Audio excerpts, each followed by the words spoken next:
아니다. 우리는 세상과 철저히 단절해서 카타콤에 들어가서 폐쇄적이어야 한다. 이런 주장을 펼치는 사람들이 있었습니다. 다 양극단에 해당하는 거죠. 이런 양극단을 피하고 우리를 부르신 부름이 무엇인가에 대해서 오늘은 첫 번째로 고민을 해봐야 하겠습니다. 그 세상에 대해서 좀 관용적인 사람들이 어떻게 가다가 보니까 영지주의를 만났습니다. 그러니까 영지주의는 뭐 똑같이 하나님을 믿는다고 하는데 가장 큰 문제가 뭐냐면 이 삼위일체를 또 믿지 않아요. 예수님의 성육신을 막 부인해요. 그러니까 오늘의 구원파의 시조가 되는 그런 이단들입니다.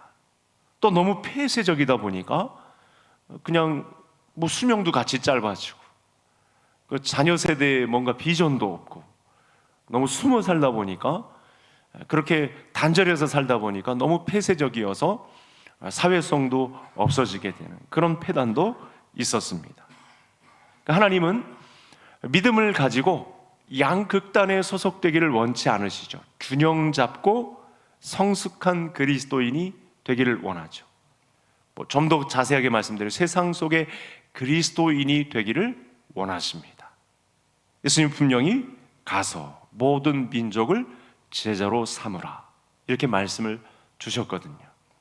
그러니까 이 말씀 때문에 대부분의 성도님들이 이 선교를 해외로 나가는 것으로 착각하는 경우가 굉장히 많습니다. 우리는 해외로 못 나가는데 이런 제약이 있는데 그래서 아파하는 사람들도 있습니다. 그래서 선교는 꼭 해외로 나가는 것만을 의미하지는 않습니다. 포함되는 건 맞는데 꼭 해외로 나가야 하는 것은 아닙니다. 우리가 교회 밖으로 우리 믿음의 모임, 이 모임 세상 속에서 부르심을 받은 이 믿음의 공동체를 벗어나는 순간 우리는 선교하러 가는 것입니다. 모든 민족에게로 가는 것이죠. 그러므로 우리가 직장에 출근한다거나 가정 안의 생활을 한다거나 사회 모임을 갖는다거나 심지어 아파트 반상회 모임에 우리가 나간다거나 어떤 또 몸을 가꾸기 위해서 운동 동호회에 들어갔다거나 라고 할 때 그것에서 선교는 시작되는 거죠. 미션은 그때부터 시작되는 것이죠. 우리가 속한 곳에서 하나님 나라의 빛을 흘려보내는 하나님처럼 거니시는 발자국 소리를 내는 것처럼 그곳에서 미약한 힘이 남아 하나님의 교회에 소속된 세상 속에서 부르심을 받은 예수님의 사람의 빛을 거기서 드러내는 거죠. 그러니까 숨김없이 우리는 그곳에서 예수님의 사람임을 드러내는 빛의 사명을 감당해야 된다. 이것이 부르심이다. 이렇게 말씀을 주고 있습니다. 복음은 그래서 교회 안에서만 머무르는 것이 아닙니다. 우리끼리만 으쌰으쌰하고 우리 안에 직분을 맡은 곳에서만 하는 것이 아니고 사실은 세상 속으로 침투해야 합니다. 세상의 영역 속으로 들어가는 것입니다. 단순히 어느 지역에 몇 교회를 세웠냐, 파송을 하고 협력 선교를 하고 선교사님을 어디에 보내고 했느냐 이런 통계, 수치만으로 선교를 다 했다. 이렇게 하면 큰일 나는 것이죠.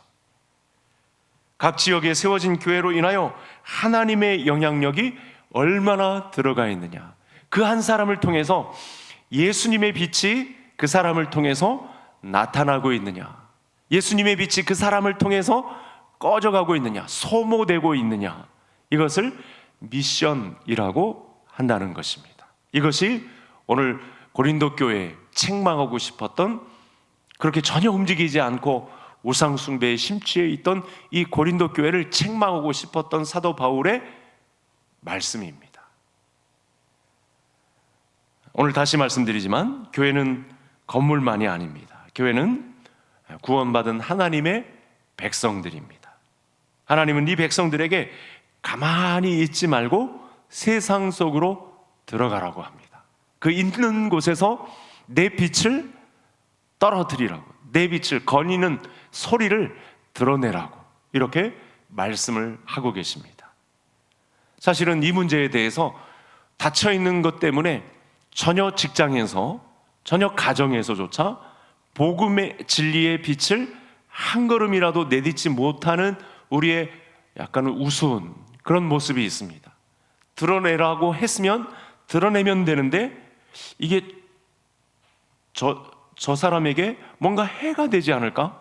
이렇게 조심스러워하는 그런 경향도 있어서 전혀 복음 진리의 빛이 다른 사람에게 흘러가지 못하고 있는 경향도 굉장히 많이 발견하게 되는 거죠.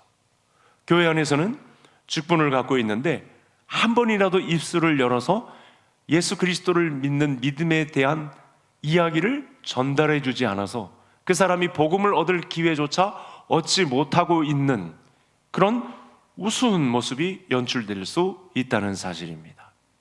그러나 그것을 돌파해내는 능력, 그것을 미션이라고, 부르심이라고, 우리의 사명이라고 말씀합니다. 그래서 예수님의 사람들은 교회를 통해서 교회를 중심으로 직장으로 흘러가고 또 가정으로 흘러가고 공공 장소로 이동할 때마다 하나님의 발자국 소리를 나타내는 것입니다. 교회에서는 집사이지만 회사로 가면 직책의 옷을 입습니다. 과장이든지 대리든지 부장이든지 그 직책으로서 옷을 갈아입습니다. 가정으로 가면 가장이라는 아버지 또는 어머니의 이름으로 옷을 갈아입습니다. 동네에 가면 적극적으로 내가 이 복음의 빛을 알았다면 반상회에 들어가서 내 목소리를 그리스도인으로서 낼 수 있습니다. 그렇게 하지 않으면 사단이 그 문화를 잠식해버립니다. 사단의 사상으로, 우상으로 이 세상은 물들여지게 되어 있다는 사실입니다. 우리의 정신은 그래서 오늘 말씀과 같이 이 부르심의 가치관으로 무장되어 있어야 합니다. 성도는 교회뿐 아니라 어디를 가든지 그래서 하나님의 주인 되심이 그 자리에서 나타나야 됩니다. 하나님 아버지를 닮은 성품이, 그 착함이, 그를 구원하시고자 하는 생명 살림이 우리의 몸을 통해서, 우리의 몸짓을 통해서, 우리의 작은 이 연약함을 통해서도 거기서 그 소리가 들려야 합니다. 사단의 전략은 기독교인들로 하여금 어떻게까지 하냐면 교회 안에만 머무르게 합니다. 교회 안에서 누가 세냐, 자리다툼하게 합니다. 교회 안에서 직책을 맡았느냐 안 맡았느냐 이 부담만 안고 실랑이를 벌이게 합니다. 세상으로는 한 발자국도 전진을 못하면서 세상을 두려워하게 만드는 것인데 그 일은 전혀 하지 못한 채 교회 안에서만 머물게 하는 그런 전략을 쓰는 거죠. 그러나 우리는 이 사단의 전략을 깨부수고 우리는 세상 속으로 가야 합니다. 제가 이렇게 말씀드린다고 해서 뭔가 거창한 것을 이야기하는 것이 절대 아닙니다. 지푸라기 같은, 마른 막대기 같은 우리의 몸짓 연약한 이 소리 하나만 가지고서도 하나님은 그곳에서 하나님의 주권을 쥐고 흔들 수 있는 놀라운 실력을 내가 함께 하겠다 이렇게 말씀을 하신 거거든요. 그래서 부르심을 교회 안에서만 한정시킴으로써 하나님 나라의 확장을 잃어버려서는 절대 안 된다.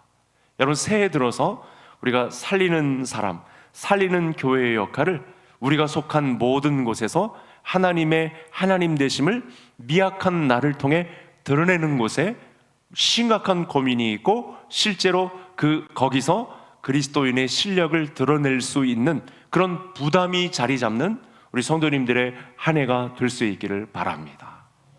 언제까지 교회 안에 머무를 수는 없습니다. 사실은 교회 안에 있는 우리를 평가하시는 것이 아니고 세상 속에 있는 우리를 보시고 하나님은 우리를 평가하시기 때문에 이건 중요한 기준이 되는 것입니다. 평일에 직장과 가정에서 내가 무엇을 하고 있는지 하나님은 이걸 분명히 보시는 거죠. 그 자리가 부르심입니다. 그 현장이 미션입니다. 진짜 실력은 그때 나타내 보이는 거죠. 제가 아무리 여기서 설교를 하는 목사를 할지라도 제 실력은 여기서 나타나는 것이 사실은 아닙니다. 저도 제가 살고 있는 영역, 제가 가고 있는 모든 곳에서 그리스도인의 실력을 나타내야 하는 것이죠. 하나님은 그렇게 이 땅을 경영해 나가시기를 원하십니다. 작은 소자라 할지라도, 세상적인 기준에 의해서 나는 미약한 수준의 힘을 가졌다 할지라도 하나님은 내가 있는 그곳에서 빛을 드러내기를 원하십니다. 그러면 하나님이 함께 하시겠다, 이 부르심에는 반드시 함께 하겠다라는 말씀이 따라옵니다. 복음에는 이 세상을 바꿀 능력이 있죠. 한 영혼을 살리는 능력이 있습니다. 거기서 방황하고 빛을 찾지 못하고 어둠 속에 있던 한 영혼을 건지는 놀라운 힘이 복음에 있기 때문에 그렇습니다. 그래서 개인과 교회를 뛰어넘어서 도시와 여러 마을로까지 이 빛이 가야 한다. 나의 미약함이, 나의 작은 손길이 가야 한다. 가서 모든 민족으로 제자를 삼으라 라고 우리에게 부르심의 현장을 주신 것입니다. 이것은 하나님 나라의 군대로 징집된 것과 같습니다. 같은 전쟁을 해도요, 육군과 해군, 공군, 해병대의 부르심이 다 다릅니다. 육군 안에서도 저는 보병이었는데 통신병도 있고 포병도 있고 행정도 있고 사명이 다 다릅니다. 우리에게는 각각 주어진 은사에 따라서 이 지상 미션을 수행하는데, 이 위대한 하나님의 명령을 따르는데 역할이 다 다릅니다. 어떤 사람은 한 사람이 막 백인의 능력을 가지고 행하는 사람들도 있습니다. 그런 사람들 우리가 많이 보잖아요. 그런데 하나님은 뭐 그것과 견줘서 우리를 모자르다 하지 않습니다. 차별하지 않으십니다. 작은 것이라도 빛과 어둠 속에 빛 자체로 서 있는 그 자리를 하나님은 우리에게서 찾으신다는 말씀입니다. 그래서 각 사람은 자신의 삶의 현장에서 어떻게 이 지상 명령을 수행할 것인지, 어떻게 이 어둠으로 죄악으로 꽉 찬 이 세상 가운데 어떻게 하면 이 명령을 수행할 것인지, 이 일에 대한 몸짓을 고민해야 한다는 사실입니다. 다시 말씀드리지만 교회 안에서의 우리의 몸짓은 하나님의 평가 대상에서 극히 일부에 해당합니다. 우리는 세상 속의 그리스도인들입니다. 새가족 신방을 하다 보니까요, 90세가 넘으신 박덕출 집사님, 이제 거의 한 달이 되시는데, 안양의 호스피스 병동에 이 암 환자들을 위해서 이제 그야말로 막바지에 이제 그야말로 사형 선고를 받다시피 한 분들이 모인 병동에 안마를 하러 다니신 거예요. 보니까 아코디언 연주도 잘 하시는 것 같은데 그런 일을 최근까지 막 감당해 오셨더라고요. 제 손을 잡고 한 곳을 막 누르는데 제가 아주 엄청난 소리를 지르고 말았습니다. 야, 이런 힘으로 이 암 환자들을 돌보셨구나. 했더니 그 암 환자들이 마지막에 그렇게 나를 이렇게 사랑해 주듯이 주물러 주고 그렇게 했다고 너무너무 좋아하신다는 거예요. 저희 고향 출신 선교사님이 인도네시아 박성문 선교사님, 저는 잘 몰랐는데, 너무 새카만 후배라 잘 몰랐는데 어렸을 때 태권도를 배운 거예요. 태권도를 가지고 인도네시아 선교를 하고 있는데, 이 동양 이 무술에 대한 신비감을 갖고 있는 사람들이 얼마나 주목을 하는지 그곳에서 엄청난 영향력을 끼치고 있습니다. 저는 공식적으로 몇 분과 이렇게 교제를 하지만 이런 역량을 가지고 곳곳에서 그야말로 실력 행사를 하고 있는 분들이 있으신 거죠. 이렇게 모든 제자들은 자신들의 삶의 현장에서 하나님이 주신 지상 명령을 어떻게든 어떤 형태로든 실천할 수 있는 비전을 갖게 되는 것이죠. 만약 오늘 내가 사는 집, 빌라에, 아파트에 엘리베이터를 타게 되었다, 계단을 오르게 되었다, 만나게 되었다, 혹시 새해 인사를 나누셨는지요? 새해 복 많이 받으세요. 혹시 인사도 안 하고 아직까지도 그냥 서먹서먹한 채로 지내시는 분은 없는지요? 저를 한번 따라해 주시겠습니다. 좀 죄송한 표현일 수도 있는데 어떤 분들은 받아들이지 못할 수도 있는데 저를 한번 따라 하시겠습니다. 인사만 잘해도 먹고 산다. 네, 바로 그것입니다. 저를 한 번 더 따라하시고 이제 말씀을 맺을 때가 되어서 실제 실천편을 어떻게 비출 수 있는가에 대한 조그만 힌트를 드리는 것입니다. 저를 또 따라하시겠습니다. 감사 감사 감사. 다시 한 번 더 감사 감사 감사. 이렇게 연습 안 하면, 그리스도인에 대한 부르심을 우리가 모르면 인상 찌푸린 채로 원망만 하고 불평만 하고 걱정만 하고, 걱정이라도 하게 목사님 그런 말 강단에서 하지 말아주세요, 이렇게 할 수 있는 위험이 도살입니다. 선교란 허황된 꿈이 아닙니다. 미약하더라도 작더라도 우리는 하나님의 미션에 사로잡힌 자들입니다. 교회로 부르신 예수님의 사람들이기 때문에 하나님의 마음을 알고 나 자신에게 주어진 상황 속에서 작더라도 하나님의 뜻에 순종하려고 하면 그 자리는 부르심의 현장이 된다.